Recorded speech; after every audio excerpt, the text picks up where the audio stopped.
Hey y'all, it's Bailey with Reclaim Grace. I'm so happy you clicked on this video today. We are going to be doing some romantic DIYs that I really think you are going to enjoy. We are going to get started with these red plastic hearts from the Dollar Tree.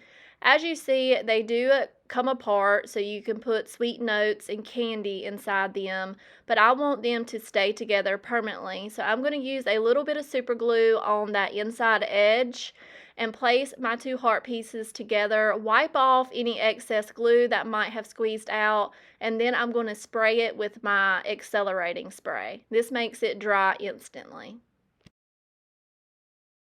I got inspired to do this project from Miss Wendy over on the IOD Creative Tribe page. If y'all are not following that page on Facebook, you are really missing out. There is some amazing creators up there that share all their projects using IOD. So definitely go check out that page, and I definitely wanted to give credit where credit was due. So as you can see, I broke out my IOD trimmings mold and I dusted my mold with cornstarch, pressed the clay into the one I wanted to cast, and then flexed that mold and it released right on out of there.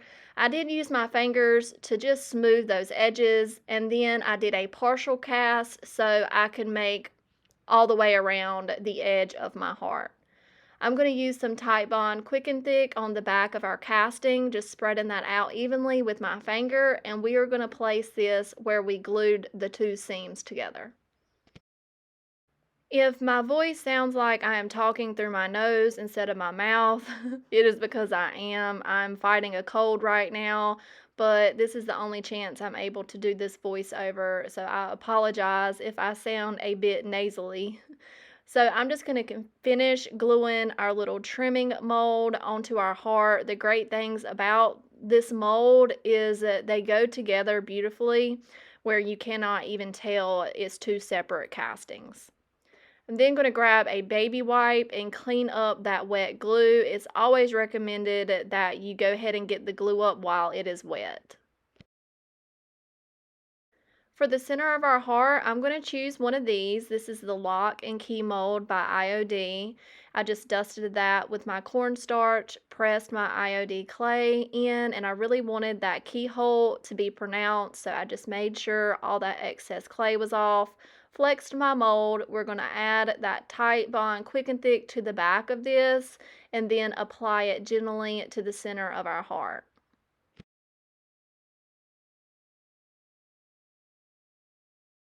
I did 4 hearts total, but here is a quick shot of the second heart. I decided just to add one of the castings from the Lock and Key mold. And our third heart, this casting came from the Cameo mold.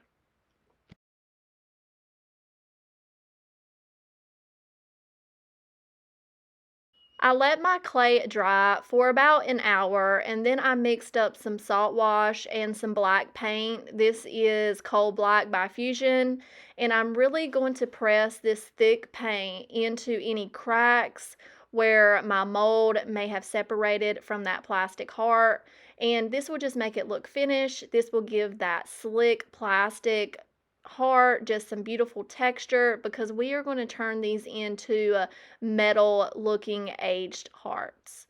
As you can see now, I'm painting the actual casting, and I'm dipping my brush straight into the paint when I am coating the casting, because I do not want to fill up that gorgeous texture with the thick paint.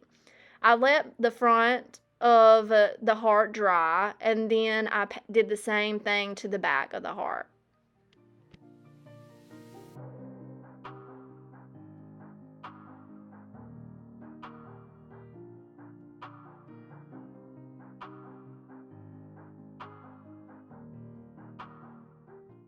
I did one coat of that black paint. I let it dry, and now we're going to use Paint Couture bronze metallic paint. I absolutely love this color. Aaron from the Provincial Farmhouse turned me on to this product, and I'm in love. So as you can see, I'm not really going for full coverage. I'm letting my paintbrush skip over that texture, and we're just going to apply one coat to our hearts. I did the same process. I would paint one side of the heart, let it dry, and then paint the other side. So I wasn't messing, the side I was not painting up. I'm going to let my paintbrush skip over our details to our mold. I think that just creates a beautiful age finish. And when you're using this product, it does dry more solid than it looks initially. So here I have some chiffon ribbon I tied in a knot, and I'm just going to use my hot glue gun to attach the knot side to the little crease to our heart. And that is it for this project. Thank you, Wendy, for the inspiration. These are adorable. I love how they came out. I'm going to price them for $9.95 a piece. Y'all let me know what y'all think about these.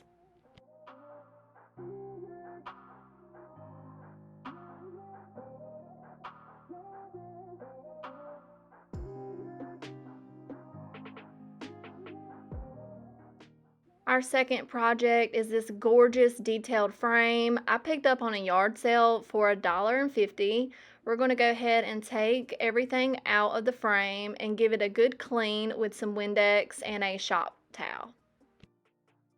I wanted to put a piece of JRV Valentine's Day decoupage paper in this frame, and I think French millinery goes perfect with the paper I chose. So I'm going to go ahead and give our gorgeous frame 2 coats of the French millinery color. This is a DIY clay-based paint.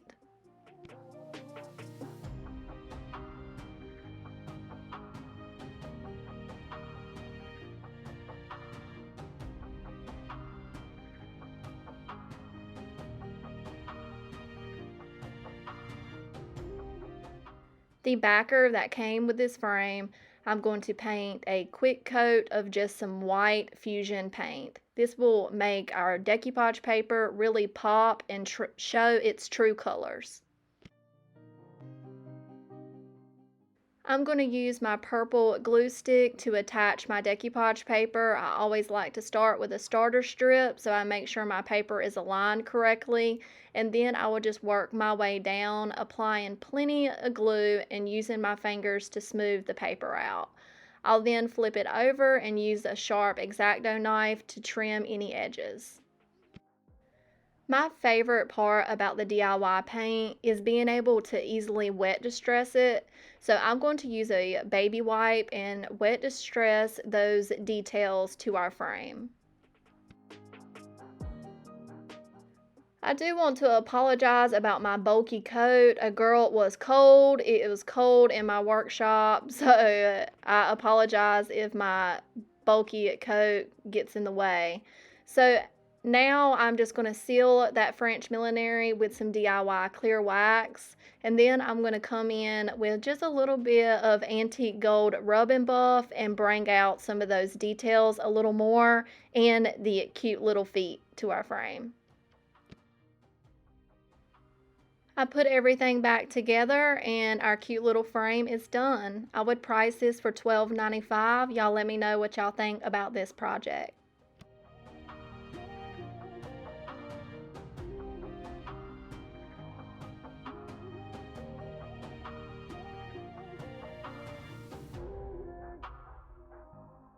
Our third project we're going to make multiples of. I'm going to start off with these little wood blanks I cut out with my laser machine, but y'all, you can always get these little wood cutouts at the Dollar Tree. Any craft store would have something like this, but I have the laser engraver, so I'm going to use it. I actually measured my decoupage paper I'm going to be putting on these tags and cut these wood blanks out to fit the decoupage paper. So I'm going to start by giving them a quick coat of white fusion paint, and here's the decoupage paper I'm going to use. This is by JRV. I'm going to cut out the ones that I chose, and then we're going to start decoupaging. I'm turning these into gift tags, so I did drill a small hole that I can run some ribbon in later. And now we're going to decoupage. I'm going to get my piece lined up and I'm going to use my polyacrylic mat. I'm going to just do a little starter strip and then mist my paper. Misting your paper really helps with wrinkles. And I'm going to use my paintbrush just to press that wet paper into my medium. Then I will lift up the other side and do the same process. If y'all have not tried the misting your paper method, please do. It is a game changer.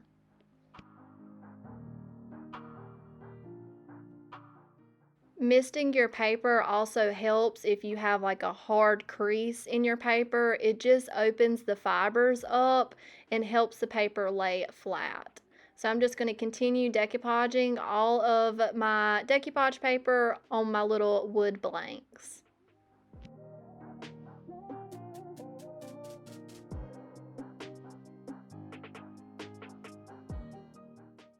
I let those completely dry, and then I'm going to take my little finger sander, and in a downward motion, I'm going to trim any excess paper off of our tags.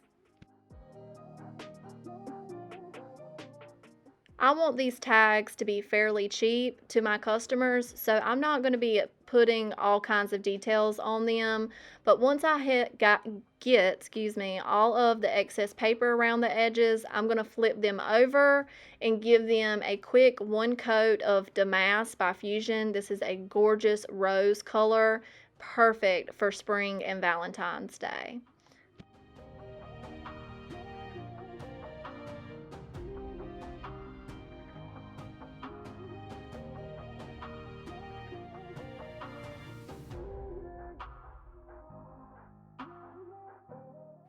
Once that damask paint was dry, I broke out the Apothecary IOD letter stamps, and I'm going to stamp a to and a from on the back of our tags.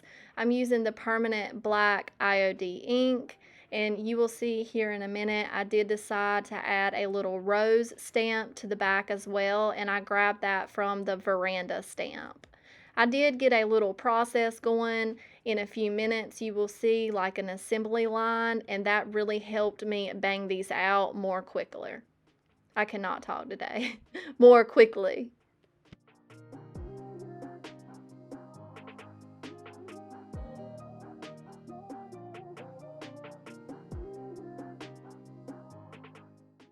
I'm going to cut some of this gorgeous chiffon ribbon in half because I do not want it this thick. Kendra from Late Night Creations sent this to me a few weeks ago, and I have been using it like crazy. It is so delicate and gorgeous. I'm going to use my little weeding tool from Cricut to feed that ribbon through our tiny hole, and then I will tie a knot.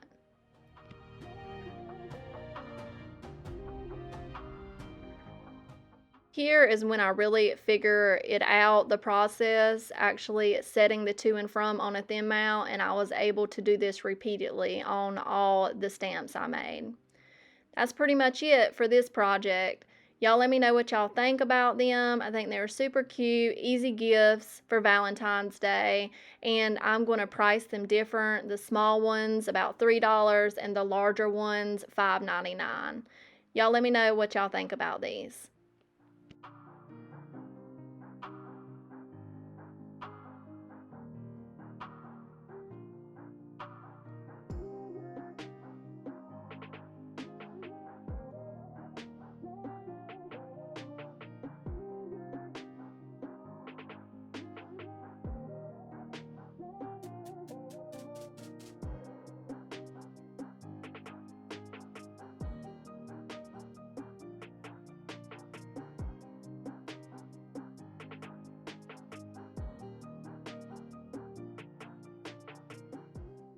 Our fourth project for today's video is this cute wooden box picked up from Salvation Army for 99¢.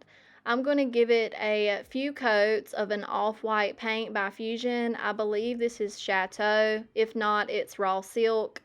And it did take about 3 coats to get this red wood good and covered. I painted everywhere on the outside of the box, around the hinges at first, but then later decided just to paint over the hinges, and I made sure my paint did not pull in any of my corners. The inside of my box was ugly, so we're going to fix that. I'm just going to go around the edges and on the top section and get that painted. The center we're going to cover, so I was not worried about that area. I did 2 coats like this. Here is some scrap paper I got from Hobby Lobby probably like 6 years ago. I've had it for a long time. It is gorgeous and textured.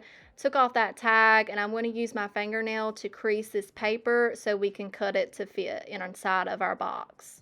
It did rip a little bit, but I was not worried. We were going to cover the edges up in a later step. I'm going to use my trusty old purple glue stick to attach our textured paper. I want to take this time to welcome all my new subscribers. We got a lot of subscribers from my last video, so thank y'all so much. And thanks for my day one people. Y'all's support means the world to me. We are almost at 7,000 subscribers, and that is mind-boggling to me. So I just wanted to tell y'all, thank y'all. So back to this project, I'm going to use some lace from the Dollar Tree and just trim out our edges.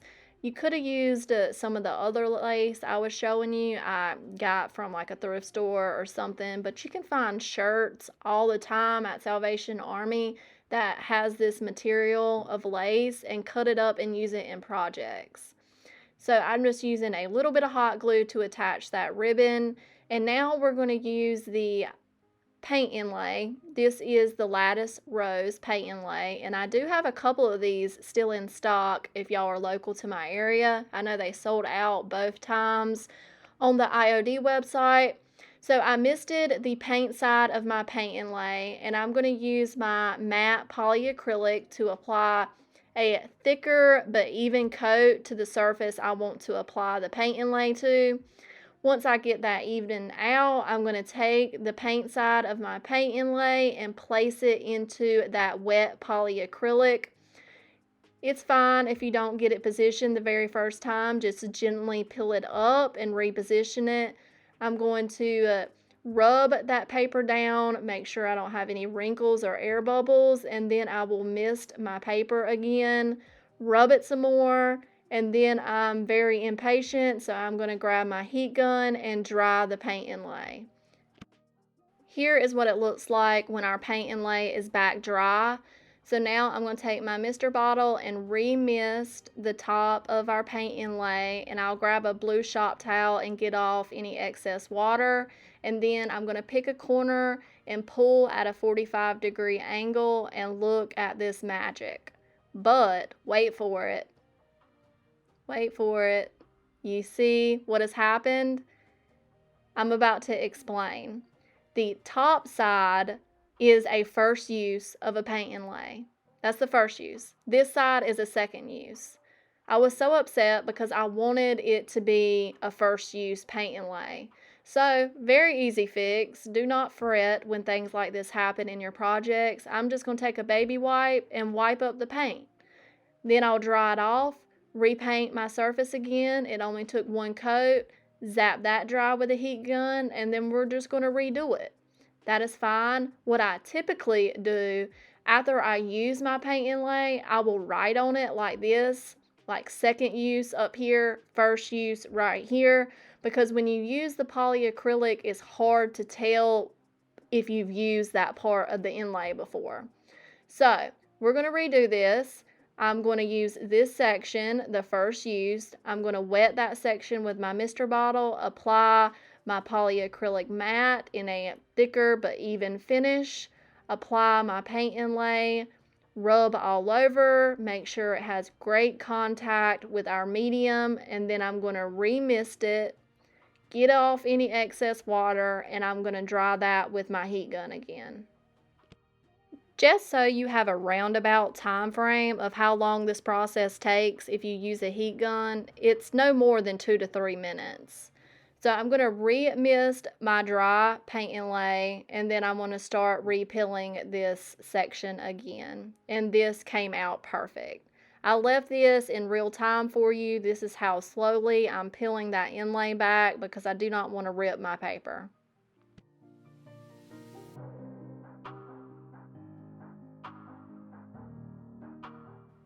Now I'm going to take my pen and write on the grid side of my paper, second full sheet.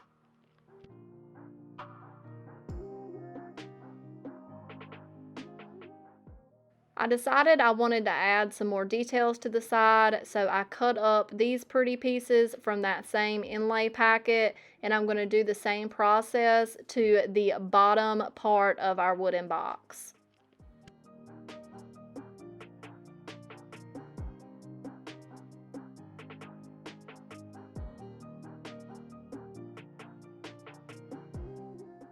Once my inlay was fully dry, I took it to my spray area and gave it a couple coats of a matte spray sealer by Rust-Oleum. And then I'm going to come in with a little bit of rub and buff and go over my hinges and that front hardware. And I did add a little bit of gold distressing around the edges. I really thought that brought it together. Y'all let me know what y'all think about this project. I would price it for $16.95. That is it for today's projects, friends. Thank y'all so much for spending your time with me today. If you got any inspiration from this video, hit that like button. Let me know which project was your favorite in the comments, and consider subscribing if you have not already. I'll talk to y'all in the comments. Bye.